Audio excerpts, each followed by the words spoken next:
Oke, kami sekarang berada di jalan Mangala ke mana? Ulu Selangau. Ulu Selangau. Jadi jalan ni apabila kami masuk dari tadi, jalan ni kalau kita boleh tengok hari ini tanah kuning. Kenapa jalan ni kalau nampak di sini macam tidak licak? Kerana dia atas bukit dah ni. Jadi ini kalau kita tengok di sini masih licak. Kita lihat sini. Jadi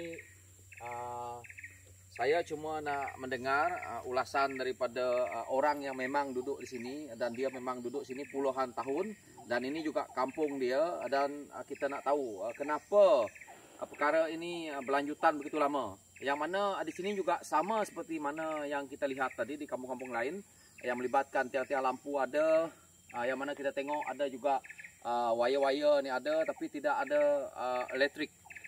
Jadi apa ulasan Tuan tentang perkara yang berlaku ini? Ya terima kasih Tuan. Jalan ini pertama dulu adalah jalan kayu balak. Jadi pada 2003 ini masih lagi rumput-rumpai kayu. Dan lepas itu diusahakan dibersihkan untuk menjadi satu jalan ke kawasan kampung Rumah Panjang. Dari sini semua Ulu Selangau ini ada masih 9 rumah panjang lagi yang menggunakan jalan ini. Jadi sebelum jalan ini ada dulu, dia ikut jalan mana tuh? Sebelum jalan ini semua orang kampung menggunakan jalan air, guna bot lah. Jadi susah lah. Memang susah. Dia akan mengambil masa setengah hari atau paling kurang pun 2-3 jam. Jadi lepas dibersihkan jalan ini, jadi yang tak betulnya tidak dijaga, tidak ada jagaan. Jadi selepas 2018 PRU ke-14, PKR kuat melawan. Jadi baru jalan ini disimpan batu sedikit-sedikit. Jadi nampaknya jalan ini terus tidak siap. Sampai sekarang 19 tahun. Jadi saya bakal calon P214 Selangau. Kita boleh repair jalan ini turun lagi. Lebih besar, lebih cantik. Tidak ada macam ini. Bila election datang, dia letak batu sikit. Election datang, letak batu sikit seperti di sana. Yang apa yang saya lihat di sini, apa yang kita lihat di sini, tengok dia letak batu sedikit seperti ini. Tapi nanti dia akan botak seperti ini. Di situ juga, coba kita lihat di arah sini. Sini jalan, saya dah tanya kepada bakal calon kita PKR di sini. Dia kata tadi. Di sini kalau bukan four wheel drive tak boleh nak naik. Jadi kalau kita tengok jalan di sini, kita tengok sangat macam ni. Ini tidak curam lagi. Tengok bagaimana mereka letak batu. Di situ dia letak batu, tapi naik bukit ni yang sepatutnya licin, dia tidak letak batu. Jadi tadi saya melawat dengan bakal calon kita ni dan dia menerangkan perkara ini. So kita tengok tanah licak juga ada berlaku licak di sini. So Tuan di sini orang yang dah lama di sini, yang mana apabila perkara ini berlaku, apa pandangan Tuan tentang jalan ini? Jika Tuan ditakdirkan sebagai ahli parlimen di sini. Baik Tuan, terima kasih. Jadi seluruh P214 Selangau kita ada 6 saja jalan di area Tamin dan kita ada 3 di bagian Kakus, maksudnya Sungai Mas, Rumah Panjang ke Ulu Muput dan juga Jalan Company. Ya, Ulu Arif adalah yang ke-6 di bagian Tamin lah. Jadi nampak 9 ini keutamaan kita di jalan-jalan kampung. Kalau tak dapat buat aspal di tar, seeloknya kita simpan batu lah. Iya. Tapi kita beri batu. Tapi saya lihat jalan di sini yang kalau sepatutnya kita bagi baik sebenarnya tidak sepanjang panjang mana sangat pun. Memanglah mungkin dalam 30 ataupun 40 km. Tetapi kalau betul-betul nak buat sebenarnya boleh saja sebab saya tengok masih boleh kita buat. Sebab kenapa jalan seperti ini mereka boleh buat hari ini. Apabila nak PRU saja kita lihat seperti mana tadi batu-batu di bawah tu. Nanti lepas itu dia tinggalkan lagi sepanjang 5 tahun itu. Jadi saya tengok apa yang Tuan ni cakap tadi berkenaan dengan isu ini. Bagaimana dengan elektrik seperti mana yang saya cerita tadi awal-awal tadi Tuan. Ini elektrik sama juga dengan kendaraan yang di tempat lain tadi. Sama saja. Jadi kita mau melihat ini ya. Jangan dibiarkan tidak dibaiki ataupun tidak diberi dibuat dengan baik lah. Di sini kawasan ini kawasan yang tinggi kan Tuan. Ada di kawasan-kawasan lain yang kawasan yang Tuan kata banjir sehingga 6 meter tadi. Yang seperti mana yang kita lalui di sana tadi. Oke Tuan. Saya nak tanya, seandainya ini musim tengkujuh, sedangkan ada berapa buah kampung di dalam nih? Ada 9 rumah panjang. 9 rumah panjang. Jadi bagaimana mereka nak mengundi nanti nih? Bagaimana orang nak berkempen ke situ nih? Inilah masalah dia. Oleh sebab itu kita dari pihak PH kita membantah pembubaran awal lah.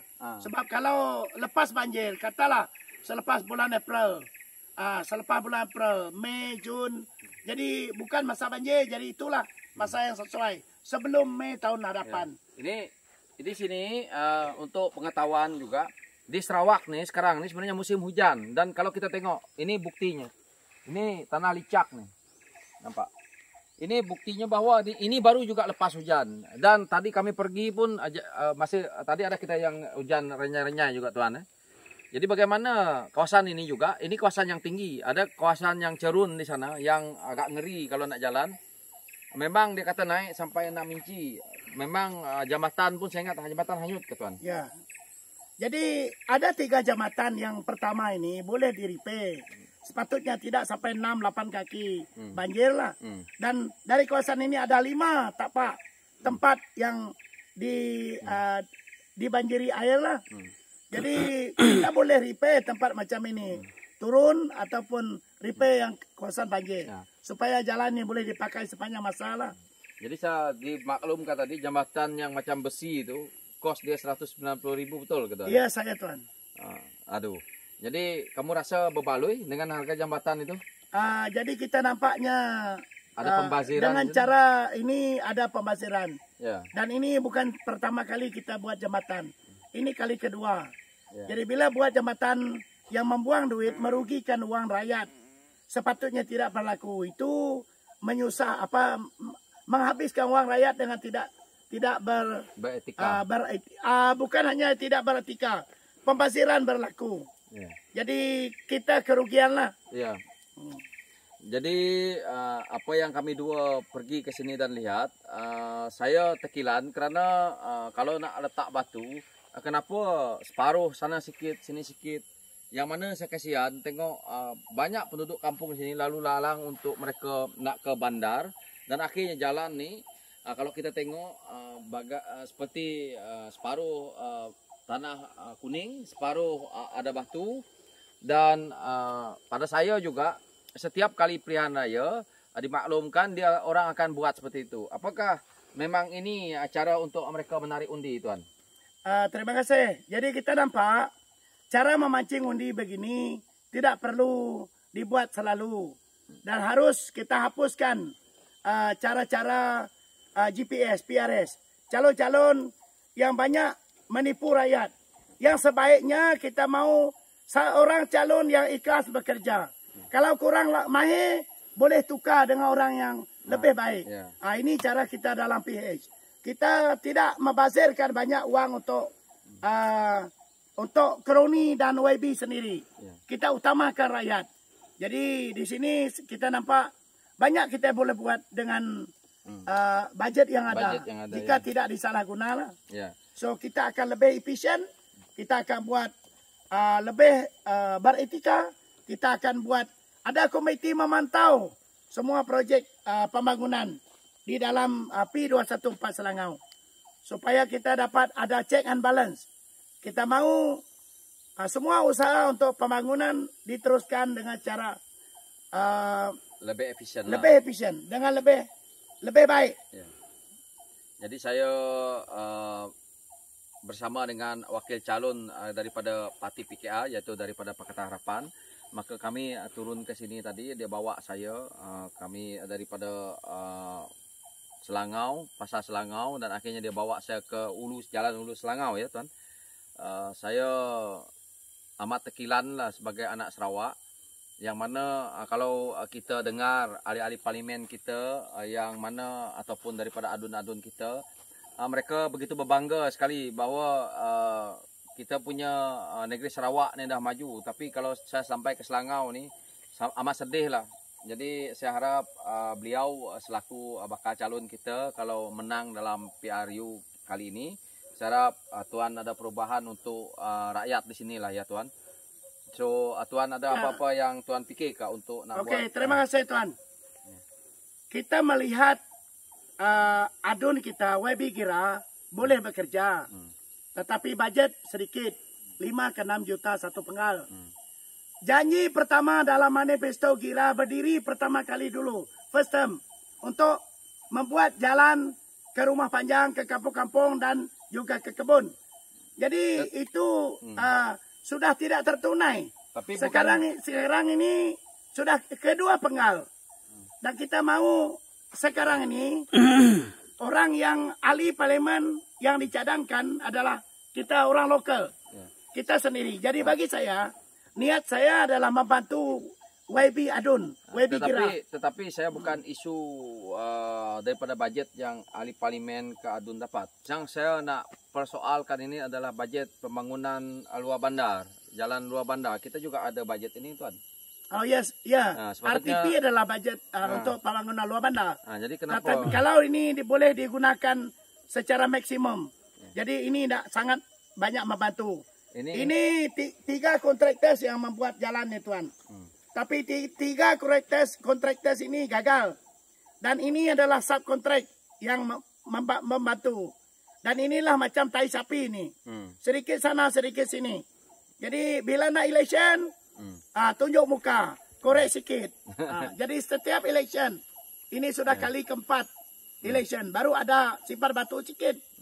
Jadi kita tak mau macam ini. Kalau boleh, walaupun tidak habis satu kali, sekurangnya 2 penggal dia dari sana ada batu sampai sini. Ini baru 7 kilo maksud. Ini baru nak minta batu. Yang kita nak adalah jalan ini ditarkan, diturapkan dengan baik. Jadi itulah yang saya dapat tanya dengan bakal calon kita tadi. So kami akan pergi melihat ke arah apa lagi yang tidak dijalankan atau pekerja yang tidak dijalankan oleh kita punya pemimpin yang selama ini kita dengar mereka selalu boleh kita katakan sebagai janji palsu ataupun bohong kepada rakyat, yang mana hari ini kita boleh nampak inilah bukti-buktinya di Sarawak. Okey, sekian, terima kasih. Saya minta untuk 2 minit lagi. Jadi kalau kita dipilih, kita ada bajet dari PH, yaitu di Putrajaya. Kalau masih mengundi calon-calon dari PRS PSB, semua tempat pedalaman akan terbengkalai sebab bajet tidak ada. Bajet hanya ada kepada PH saja, calon PH. Jadi untuk rakyat, rakan-rakan, ahli-ahli keluarga semua, undilah saya sebagai calon anda. Sebab kita akan membantu dengan bajet yang ada dari Putrajaya, Parlimen PH. Sekian, terima kasih.